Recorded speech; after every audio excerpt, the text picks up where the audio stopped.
Welcome to the People Leaders Podcast, the audio resource for managers and business leaders creating high-performing teams. Join leadership and team development experts Jan and Michelle Turkelson each week as they explore both subjects from every angle. Through practical tips, valuable insights, and compelling interviews with leadership experts around the world, you'll learn how to bring out the best in your staff and how to give your best as a leader. Hi, Michelle. Hi, Jan. Really looking forward to this podcast today. We have a couple of authors on and they have a new book out called Lead Together. And that really pricked our interest because a lot of the principles that they share in the book, I think, are really suited to our audience. And we have Susan Basterfield and we also have Travis Marsh on the call today. However, there are three authors of the book and the other one who's not with us today is Brent Lau. So they are the authors. They're also coaches with more than 50 years of combined experience, and they help founders and leaders really unlock the human potential of their teams. And that really speaks to the people that listen to us, Michelle, because it's all about creating high-performing teams. They've also worked with groups like Blue Ant Media, Jack.org, and Bullfrog Power. And what they've done is to really help build collaborative cultures and help them scale sustainably, which is so important in this climate. Really excited to talk about their new book, which is called Lead Together. And what it does, it explores their beliefs that an invested, empathetic leadership style really has the power to transform an organisation, and don't we know it? It also explores topics such as what happens when the current climate begins to fail and individuals revolt against a lack of opportunity. And I thought that was really interesting, when pandemics mushroom because of lack of clarity, unity or cooperation. So they must have had a seeing eyeglass when they wrote this book. Also, in researching the book, they interviewed a range of leaders, best thinkers around the future of work. And they developed and embraced 5 core principles. And one of the core principles that I thought was really interesting was psychological safety. And so we're going to ask them to talk about that. And they also unpacked the leadership role, or the role of leaders. And they came up with 6 necessary roles of leaders. And one of them was the community orchestrator. So I'm going to stop talking. I'm going to introduce you, and come on in. Hi, Travis. Hi, Susan. Welcome. Thank you so much for having us. We're so excited to be here. Hi, Jan. Hi, Michelle. So when I was reviewing your book and some of the research that you came up with, it is such a really deep insight into what it takes to make a organisation work, but also the role of the leader in the organisation. So a couple of things that pricked my interest is the empathetic leadership style. And so what I'd like to get from you is, what does that look like? So for the people who are listening to us now, who have been given feedback that they're too task focused and it's all about the logic and structure and they need to develop that empathetic side, what would a empathetic leadership style look like?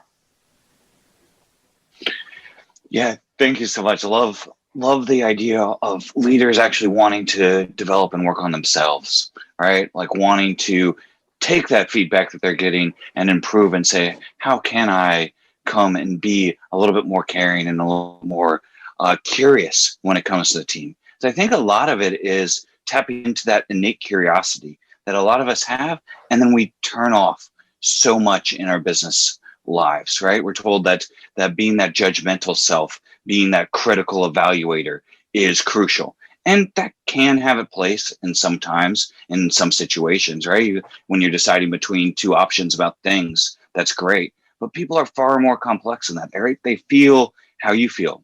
And one of the things that we say in the book is, right, you can be in one of 2 states. You can be either in that judgmental state or that curiosity. So if you're finding yourself in that evaluative state, how can you switch on, and what can you get curious about? Why is this person coming to me with this? What have they already thought about around this? Where might they also get advice? How could I support them in growing and developing and be the person they want? Right? What do I care, and why do I like this person as a person? And any of those things that you can touch into in the moment when your brain automatically wants to jump to judging the idea, because that's what we're trained to do so often, is one of the things that so many leaders can build a skill towards that's often underdeveloped in so many of us. Mm. Yeah, I love that, Travis, that fact of asking questions and being open to exploring as opposed to interrogating. So it's that mindset shift, isn't it? Yeah, absolutely. So the other thing that I was really interested in are the principles that you developed based on a lot of the research that you did when you brought together, the three authors to create this. It's such a well-crafted, but also a deep exploration of what it takes to lead together. That collaborative leadership. And one of the principles that you talked about was psychological safety. Would you like to share some of the research or some of your insight into that and why it's important? I believe that we need to create the conditions for everybody in the organization to feel free from coercion and potential punishment for speaking their truth and being able to name what they're seeing. And if we're not able to do that, we're shutting down the potential and the innovative capacity of our organizations. And it's also easier said than done, because the way that we've been taught since school is this kind of coercive top-down control that our teachers had and now our bosses have. And it can engender a tremendous amount of fear and really shut down our sense of not only feeling like we can be heard, but wanting to be heard, because there's a risk in that. So creating the conditions and rituals around creating the safe space to actually really share more than that little narrow, rational, potentially masculine part of ourself, not only in the relational field and to build our relationships and our teams, but also as a perspective on problems or opportunities. Thanks, Susan. We're very big on creating psychological safety, and totally agree that the leader does create the conditions and the environment in order to foster psychological safety. And so if I'm a leader listening to this podcast, what are some of the things that I could be doing differently or dial up or start to experiment so that I could create more psychological safety within my team? Well, the easiest thing, and the thing that we probably recommend is the safest and easiest thing to try, is just the concept of checking in. So at the start of a meeting, before just jumping into the content of the agenda, just taking time to go around the room and asking a simple question.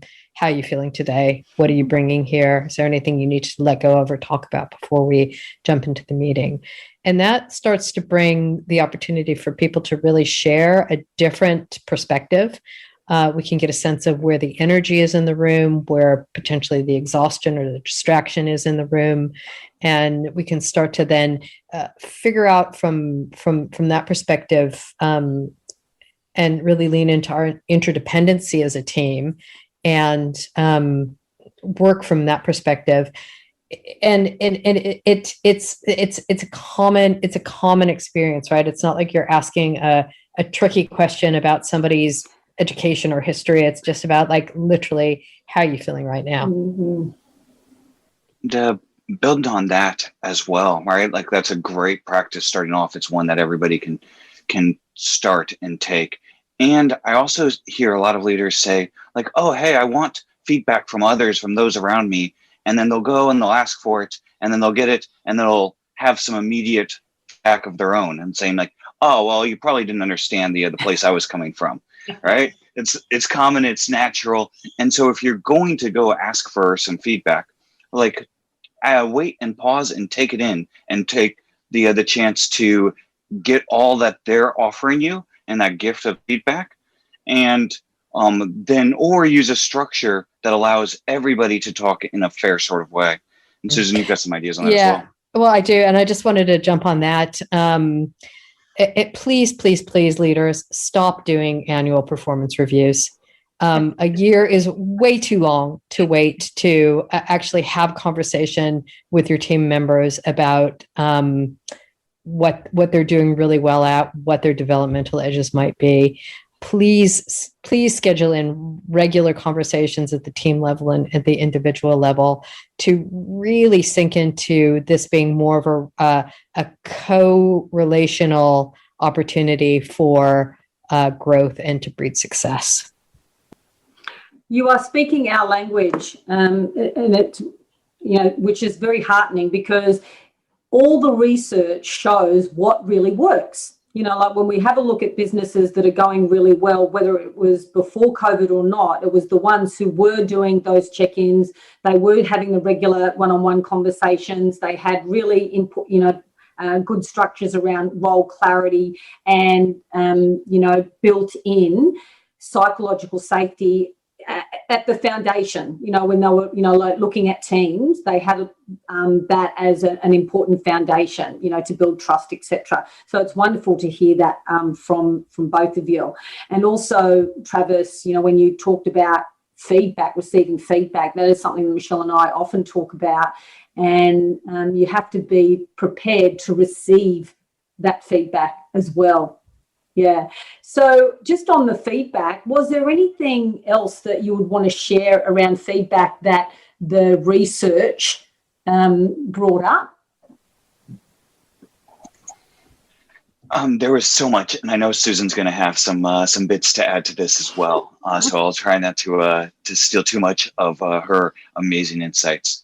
And I would say one of the most intriguing things that I did learn from Susan was there's a slew of different ways to do feedback, and you don't always have to follow the same prescribed path.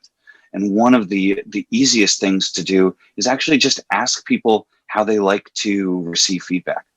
Even that simple question opens up people so much more. It can be like a light switch changes for somebody and going, oh, I've got some choice and some autonomy in this situation and some control over how this might happen. And it's like, oh, actually, I don't want to receive that right now, or catch me on a good day, and today is not a good day, or whatever it might be.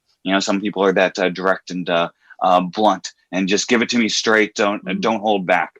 And all of that is fine. We all have different experiences from our previous lives that we are all bringing into the situation. Yeah, as Travis noted, I have very strong opinions about this. I think that in my experience and my lived experience, the reality about feedback is if you are illuminating somebody for something for your colleague about something that you see that they're doing that you don't agree with or that you think can be better, it's coming from your perspective, your very subjective perspective of what good is and what good looks like.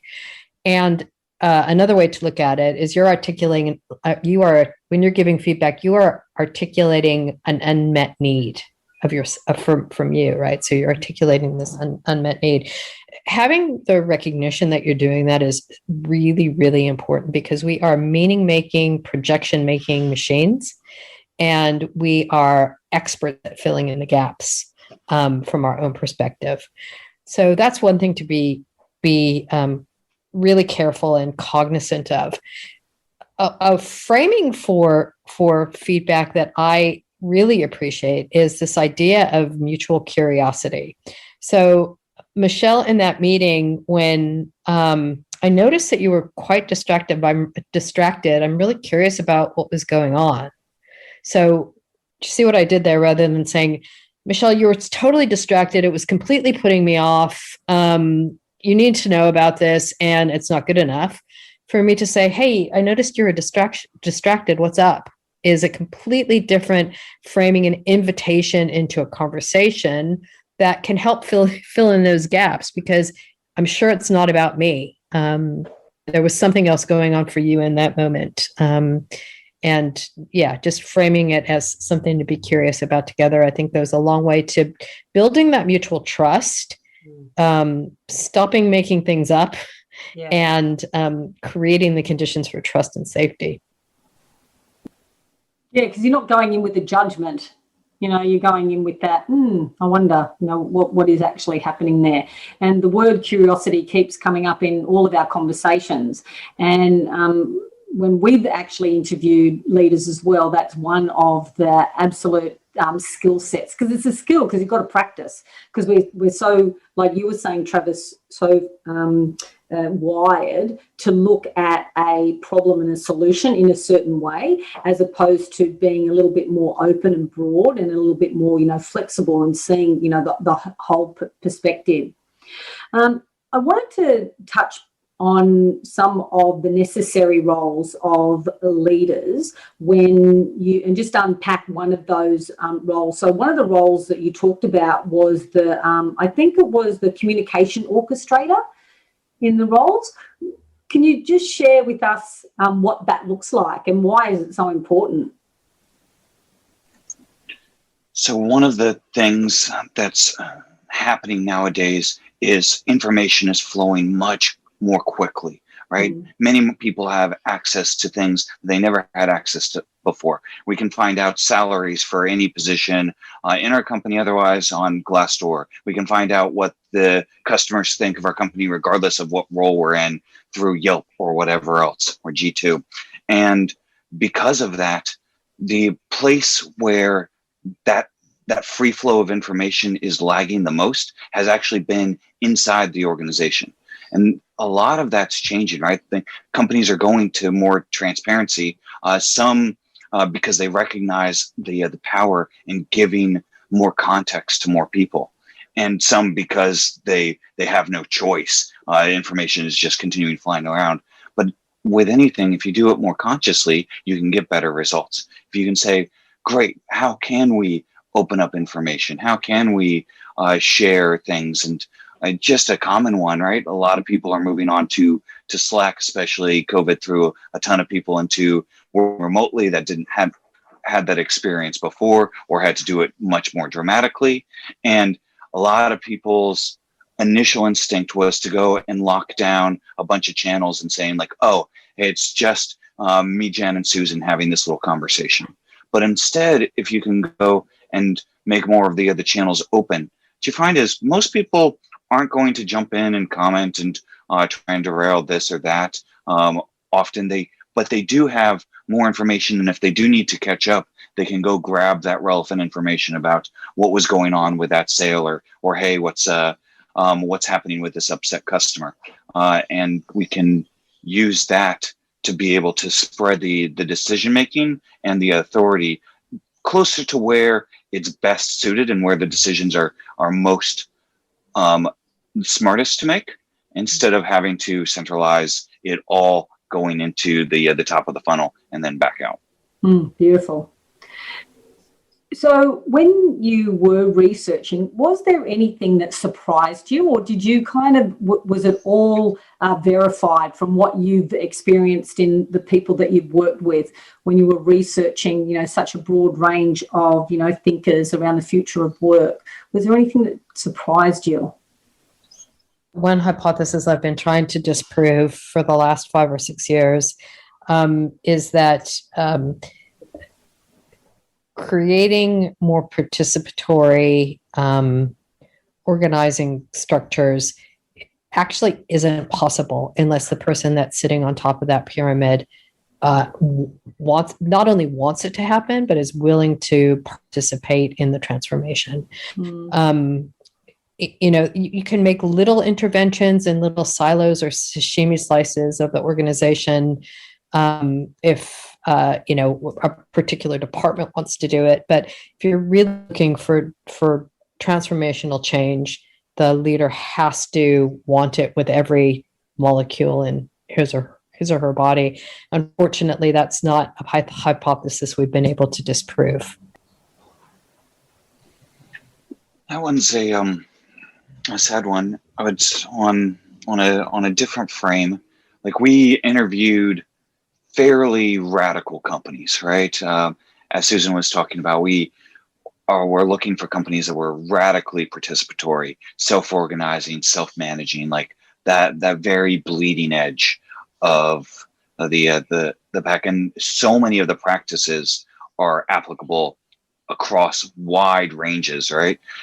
But what was most interesting to me was how so many of them had tried to follow the template of somebody else and quickly realized that they needed to do something different and make it their own.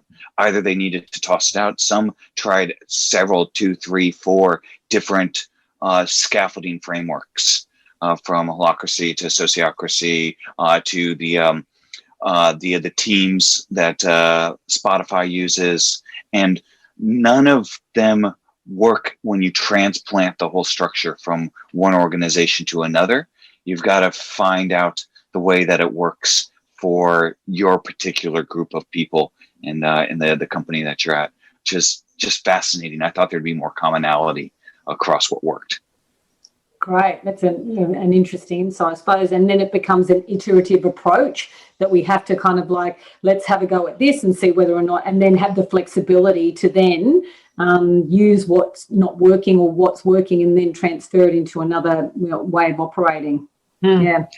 I'm still thinking about your comments, Susan, about, and we know this too, and it can be very depressing when you think, here we have somebody who has so much power in the organisation and isn't willing or open or doesn't have the self-awareness required to, facilitate the change that the organisation needs. And so sometimes we find that people at the next layer down, the people leaders, have the motivation and the vision. What are some skills, tips, ideas that they could use to influence? Because sometimes it's just that they've made an assumption that the leader's not interested, or maybe they're right, the leader's too focused on something else to, help them facilitate this change. What are some ideas or strategies that people could adopt, people leaders who are trying to create change within the organisation?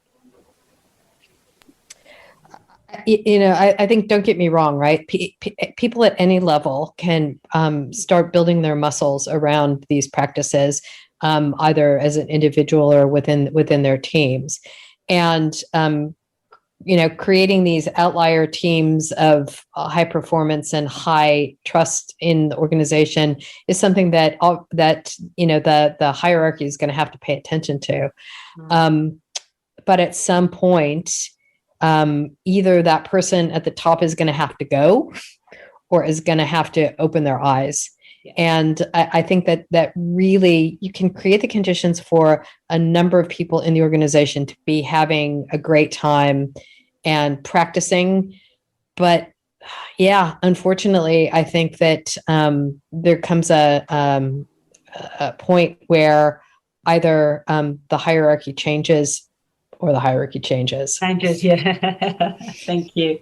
And there's like an interesting thing, because often some people at the top are enacting patterns because they believe that this is what's working well, and they may be missing the data that's in their life that goes counter that, right? They've turned a blind eye to it for so long that it's become a blind spot. Yeah. And they don't realize they're hurting themselves in the path that they're going. Yeah, and what we notice is the higher up the chain you go, the less feedback leaders get. And they have to be very vigilant and motivated to get that feedback, because people, it does create a lot of courage. Like, you do need a lot of courage in order to give more senior people feedback in an organisation. And so, that is, it's a real opportunity, isn't it?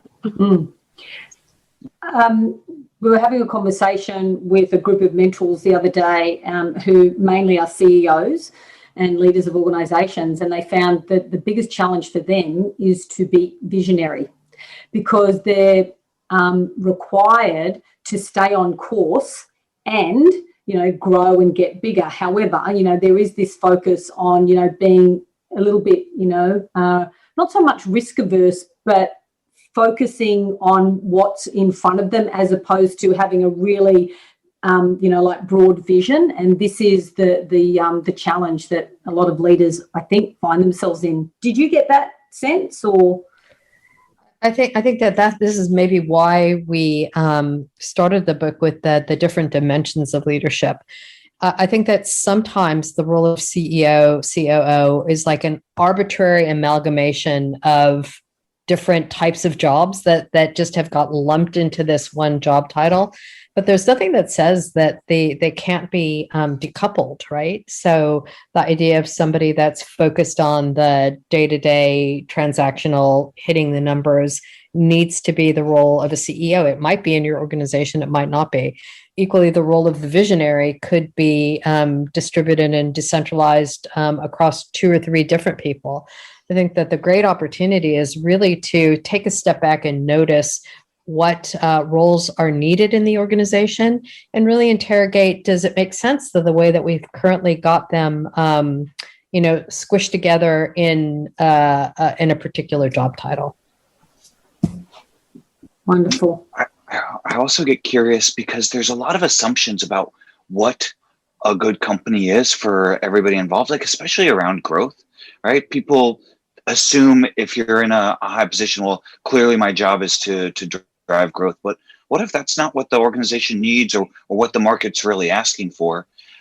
There's that assumption never gets tested and say well, do our board members actually care about growth above the other people in the organization? Does the market want that? So if you can frame a vision that goes and serves the bigger purpose of the organization that doesn't necessarily derive from only growth at all costs, and there might be so many more possibilities that are around and available to choose from. Wonderful. Well, this has been such a fascinating conversation. Thank you so much. I've been taking some notes here, and for me, some of the biggest takeaways is this notion around curiosity, like to really embed it in the way in which we operate. And the other one was give people more context, because people really want to be in the know. And the other one that I really liked, I think that you mentioned, Susan, was, the invitation to a conversation. Like people want to have that authentic to and fro, that open, free-flowing conversation, independent of the hierarchy or whether or not you're a leader, just that they want to kind of, be invested. Before we wrap up, I would love for you to either list out or share what are the 6 necessary roles. Because if I was listening to this podcast, that's exactly what I'd want to know and walk away with, so that, today I could start to think about, what role am I playing? Well, so one, I'll jump in on the first 3 and let Susan talk about the last 3. First one is space holder, right? So it's often a underappreciated role, but it's the person that's creating the opportunity for others to interact, right? Often the visionary is the one that's not recognized. Related to that is the purpose center or the strategist, or it could be also the visionary, as Jan, you were talking about before. And then we talked a little bit about the communication orchestrator and figuring out who's chatting with who. Mm-hmm. Culture steward is next. So we've got a really strong belief that culture is not something that you can mandate, but culture is something that emerges, that you start to notice. So really paying attention to the culture and keeping it healthy and keeping it fed and allowing it to feed the organization. Resource balancer and role design coach. We talked a little bit earlier around role clarity is one of the most common needs expressed by people in organizations. And the leader really needs to make sure that those both the roles and the boundaries around the roles are made crystal clear. And then the organization protector and the greater boundary holder, right, is understanding and being able to have that individual and collective reflective practice to really notice what the organization is saying, what's emerging, what are you noticing about it, and to be in that kind of position of stewardship of the whole. Fabulous. So if people wanted to get a hold of your book, how would they do that? So at all good booksellers online or our website, leadtogether.co. Our website also has a plethora of additional resources, heaps of blogs, videos of us co-authors discussing each chapter in detail, and much more. Oh, wonderful. And we'll have a link in our blog as well to your website and also to your book, Lead Together, The Bold, Brave, Intentional Path to Scaling Your Business. Well done, Susan and Travis. It's such an achievement. And thank you for being on our podcast. Thanks for having us. It's been great. Okay. Yeah, thank Michelle, you. it's been incredible. Bye. Bye. Bye. Bye. We hope you enjoyed today's episode of the People Leaders Podcast. For show notes and other resources, please visit us at peopleleaderspodcast.com. And while you're there, you can subscribe for future episodes so you can continue your own leadership journey. And please be sure to share this and other episodes with your friends and colleagues. The People Leaders Podcast is brought to you by the Experts on Air Podcast Network.